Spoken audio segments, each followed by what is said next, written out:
Assalamualaikum warahmatullahi wabarakatuh. Perkenalkan, nama saya Sabila Putri Utami. Saya dari Universitas Pancasakti Bekasi dengan NIM 28923500085, Prodi Manajemen. Di sini saya akan mempresentasikan tentang tugas UAS Ekonomi Manajerial dengan dosen pengampu Ibu Wina Sarikusumaning Tias, SIP, SIMM. Dengan judul Perubahan yang terjadi dalam organisasi logistik, perencanaan, dan isu logistik. Pengertian tol laut. Tol laut adalah konsep meningkatkan konektivitas seluruh Indonesia melalui jalur laut yang efektif, berupa kapal yang berlayar secara rutin dan terjadwal dari barat sampai ke timur Indonesia, dan kembali dari timur ke barat Indonesia. Pada awalnya, konsep tol laut adalah pendulum Nusantara, yaitu 6 pelabuhan seperti Belawan, Batam, Tanjung Priuk, Makassar, dan Sorong, yang berperan sebagai penghubur dengan jalur transportasi laut.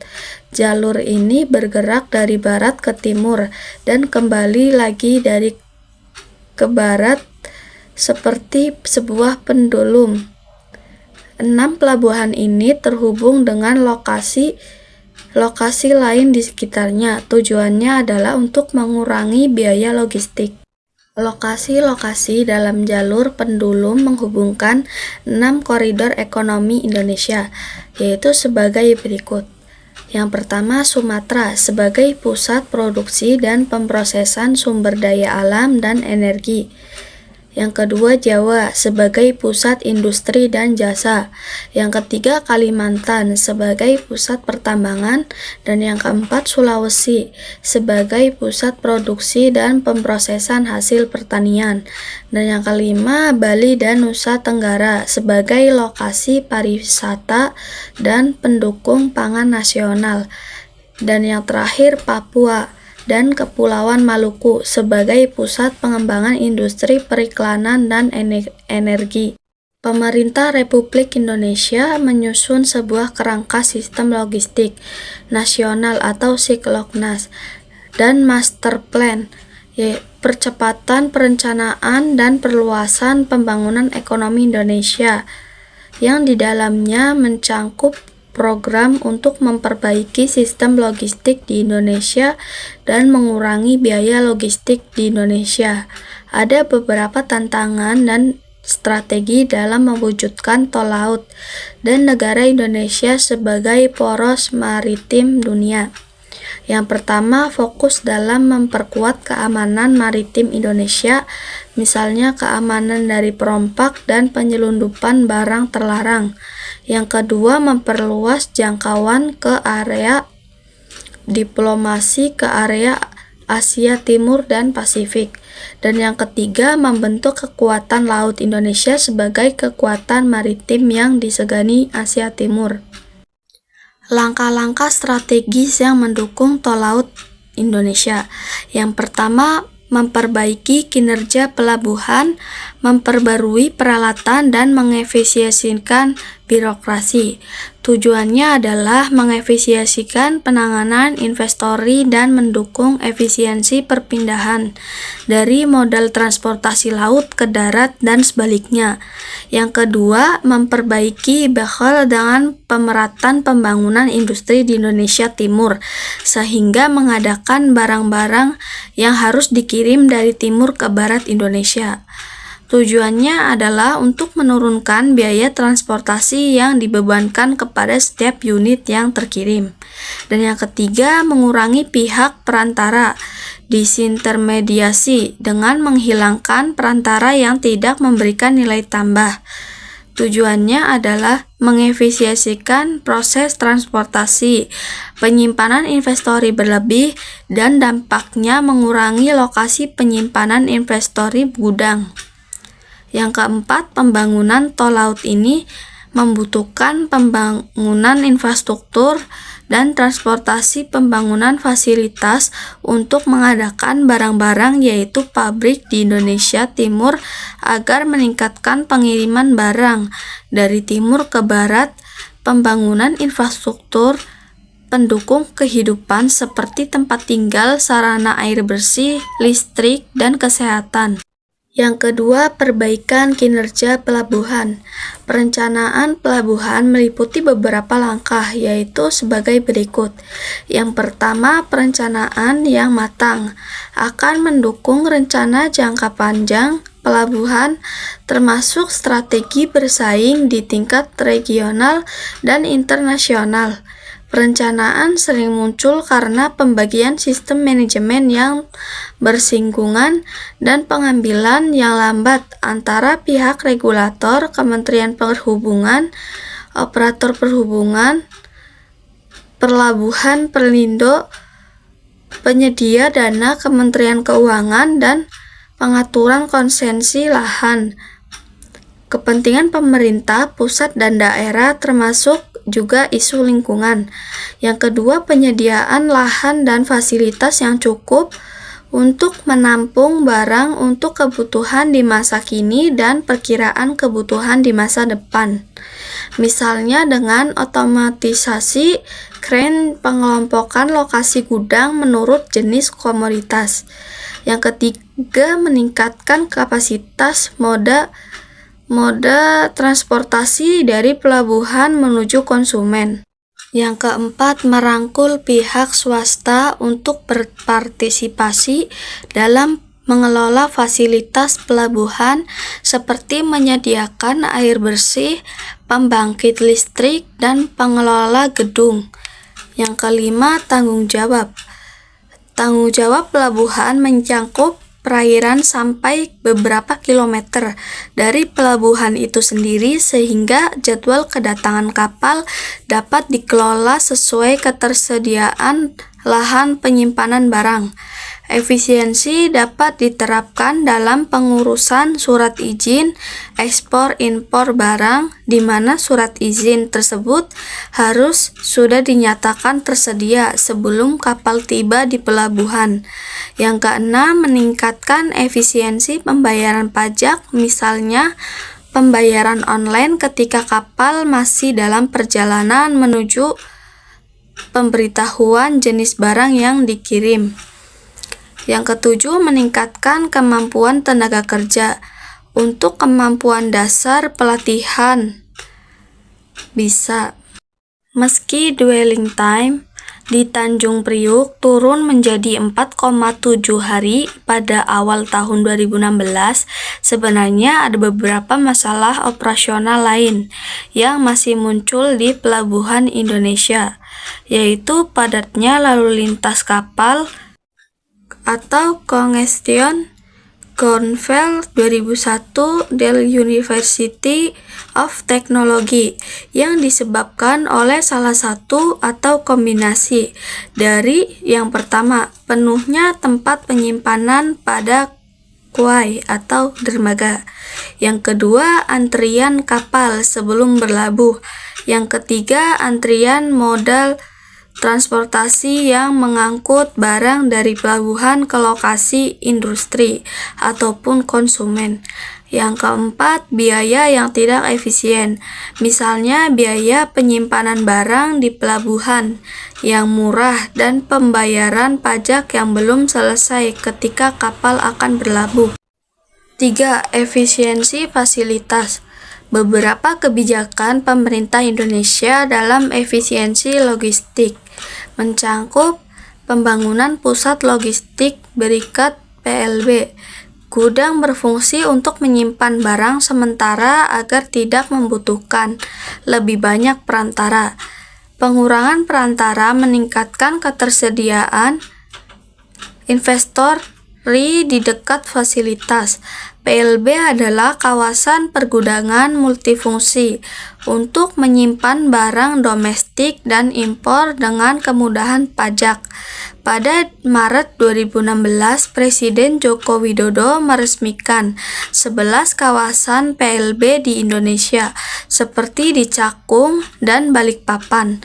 PLB membantu efisiensi proses impor, menghemat pajak untuk ekspor, dan mengurangi waktu pengiriman barang dengan mendekatkan gudang ke industri. Keuntungan lain adalah yang pertama, pengurangan impor barang termasuk BBM karena barang langsung ditampung di PLB. Yang kedua, penetapan harga barang pun tidak berdasarkan perhitungan harga di Singapura dan Malaysia.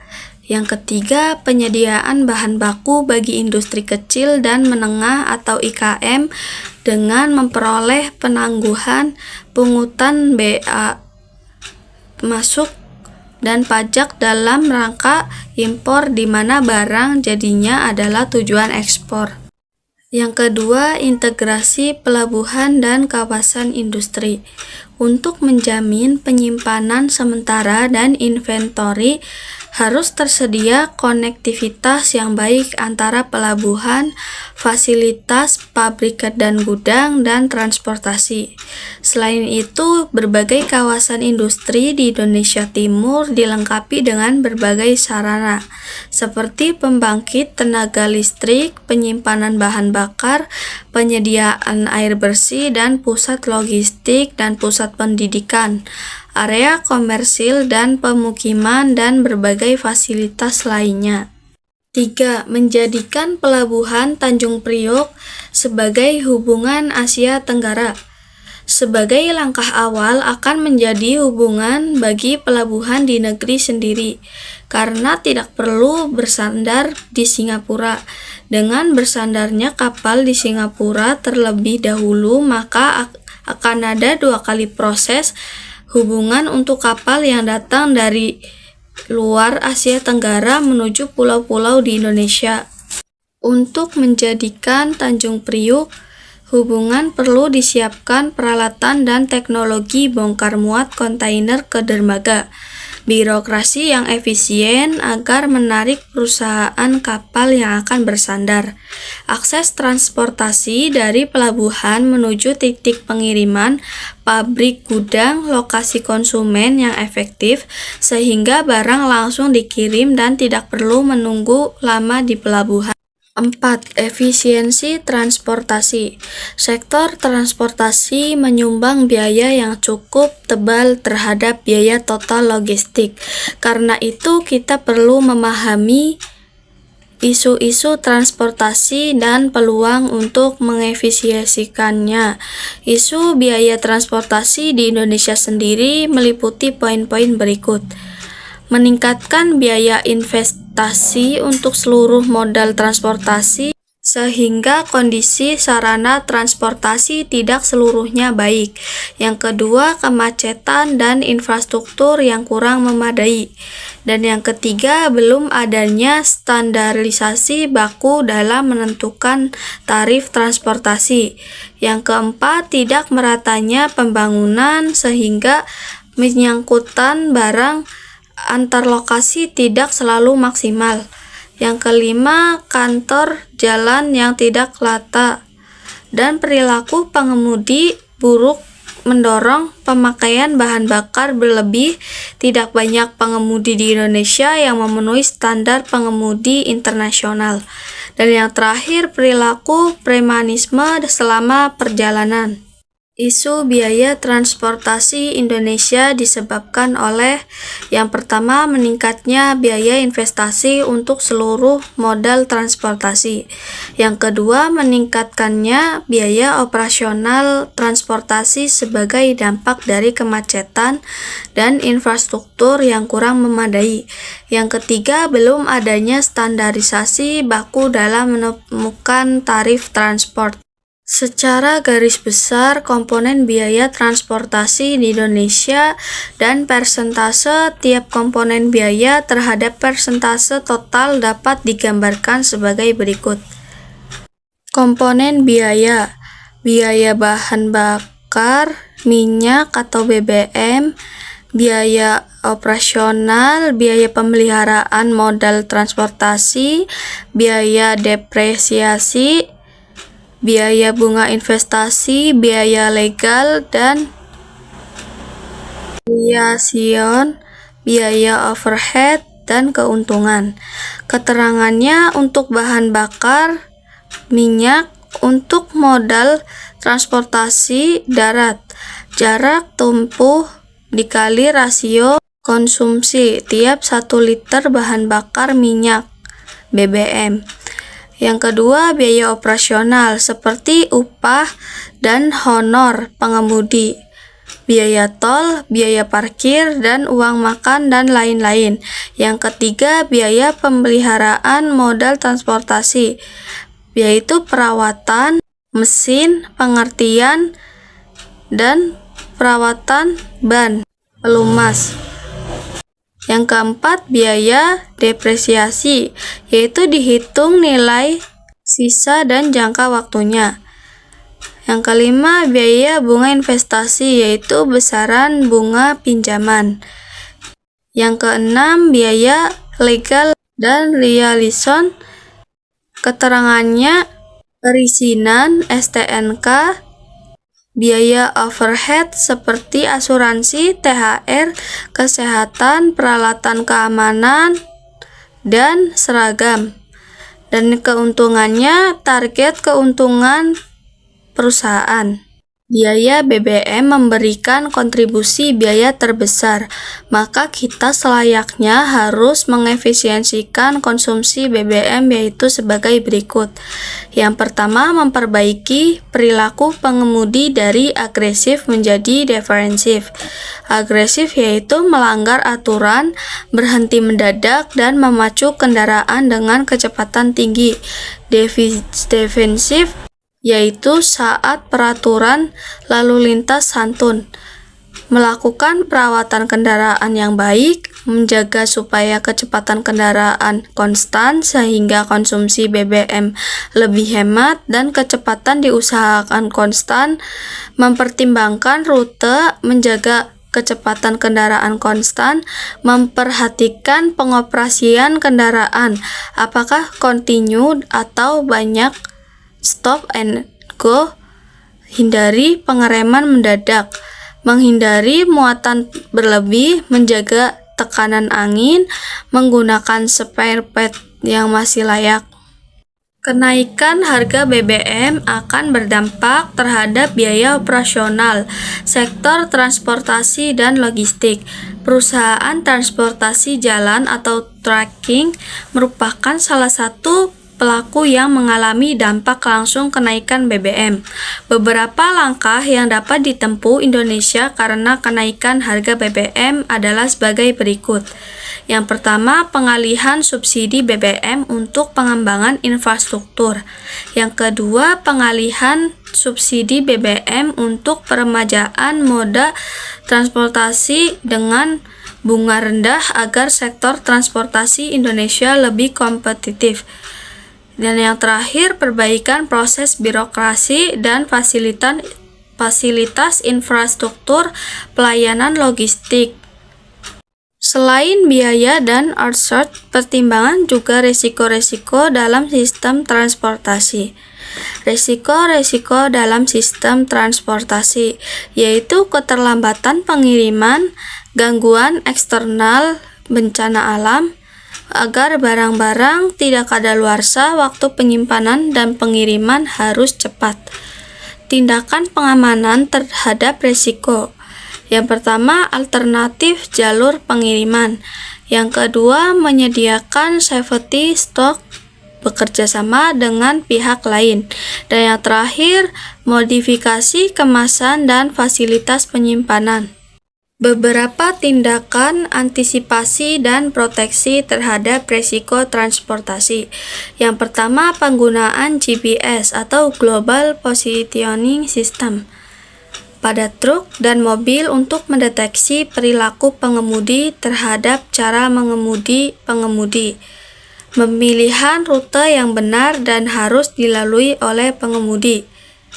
Yang kedua, asuransi. Untuk pengemudi dan penumpang, risiko terhadap kecelakaan dan meninggal. Untuk barang-barang yang dikirim terhadap kerusakan, kehilangan, untuk proteksi dari kondisi sekitar seperti demonstrasi, sabotase, dan bencana alam dan konflik bersenjata. Yang kelima, pelayanan dan solusi jasa logistik. Yang pertama, pengiriman domestik, yaitu pengiriman dalam negeri dengan pelayanan. Yang pertama, pengiriman untuk ketibaan di hari yang sama dengan pengiriman. Yang kedua, pengiriman pada malam hari untuk ketibaan keesokan hari. Yang ketiga, pengiriman hari libur atau hari raya. Yang keempat, pengiriman biaya ekonomis. Namun waktu pengirimannya lebih lama untuk pengiriman yang tidak mendesak. Pengiriman internasional, paket, dokumen, barang diantar ke seluruh negara. Pengiriman disesuaikan dengan jadwal penerbangan pesawat komersial, rute internasional, sehingga pengiriman terjamin dan fleksibel. Pengirim wajib memberikan informasi lengkap dan benar kepada perusahaan jasa logistik mengenai isi kiriman, termasuk jenis, ukuran, dan beratnya.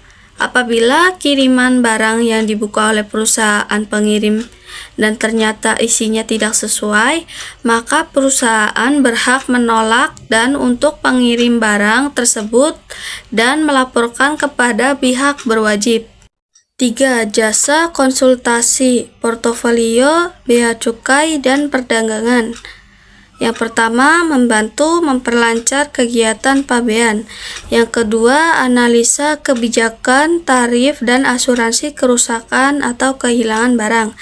Yang ketiga, mengidentifikasi daerah yang memiliki potensi risiko. Yang keempat, mengoptimalkan pengendalian internal dan prosedur untuk memaksimalkan internal compliance.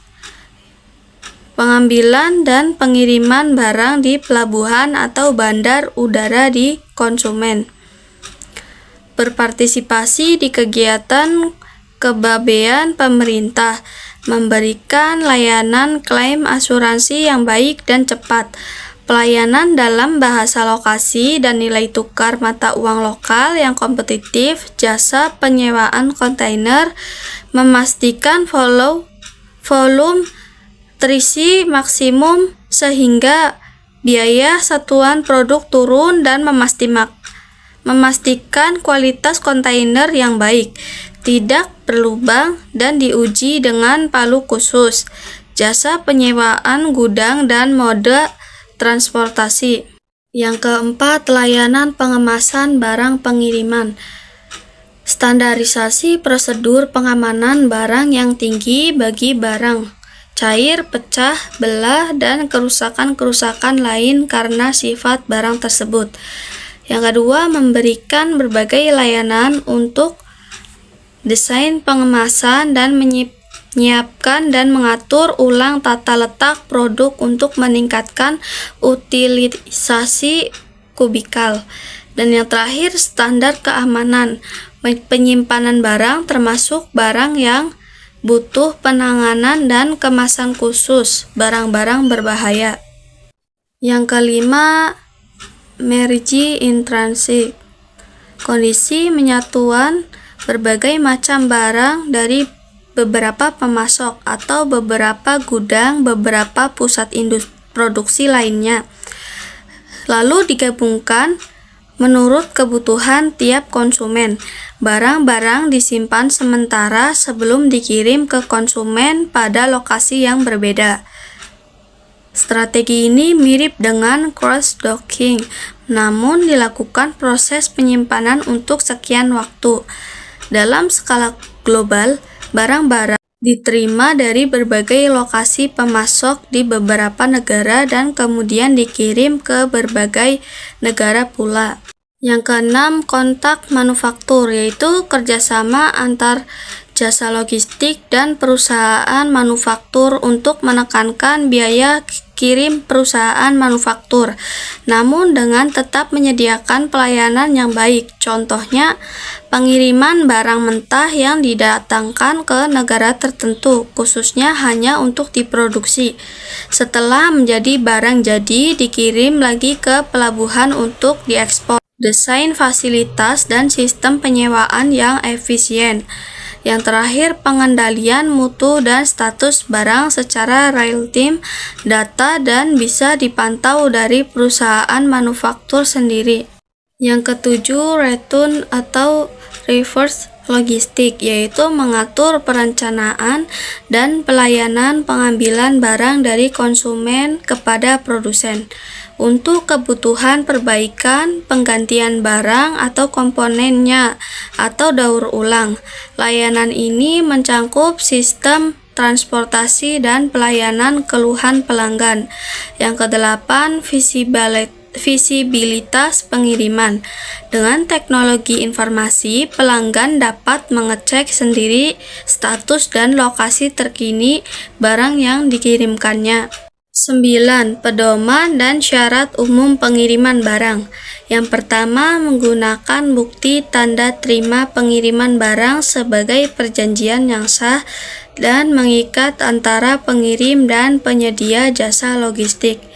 Yang kedua, pengirim wajib memberikan informasi yang lengkap dan benar kepada penyedia jasa logistik mengenai identitas diri, penerima, jenis, dan jumlah barangnya yang dikirim.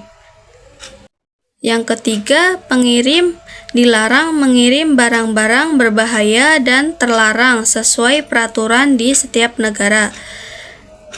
Yang keempat, menyediakan jasa logistik berhak melakukan pembulatan ke atas terhadap volume dan berat barang kiriman.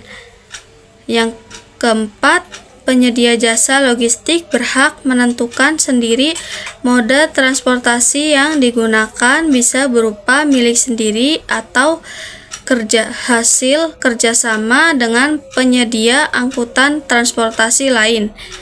Dan yang terakhir, semua risiko kerusakan barang, kerusakan kemasan, dan kehilangannya dinyatakan nilainya dalam asuransi. Beberapa saran untuk mendukung kelancaran logistik. Yang pertama, jujur dalam pembelian, menghindari penyuapan. Yang kedua, kerjasama yang baik dan saling menumbuhkan kepercayaan. Yang ketiga, mengetahui detail barang yang akan dikirim, termasuk peraturan, izin, dan pengemasannya. Dan yang terakhir, memberikan layanan yang santun. Demikian presentasi dari saya. Semoga apa yang saya sampaikan dapat bermanfaat bagi kita semua. Wassalamualaikum warahmatullahi wabarakatuh.